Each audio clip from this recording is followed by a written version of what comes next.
अली ने आपसे रुकने की रिक्वेस्ट की है। मैं वेट कर लेता हूँ। पानी। अलीना, तुमने इसे पानी दिया है? ये यहाँ से दफा हो जाए। इसके यहाँ रहते मुझ पर पानी पीना भी हराम है। इसको टैक्सी का किराया भी दे दूं? इसे हमसे एक पैसा भी नहीं मिलेगा। जरूरत भी नहीं है। कातिल की औलाद हो, जान का कर्ज तुम। नहीं मानो है।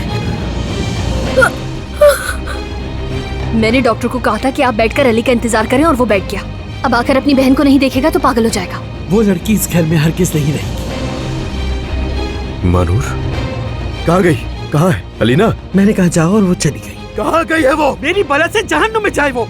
आपको कोई हक नहीं है उसको एक लफ्ज भी कहने का। मैं चली जाऊंगी। अम्मी, अगर तुम उस लड़की को इस घर में वापस लेकर आए तो तुम मुझे अपनी माँ को घर से निकाल दोगे।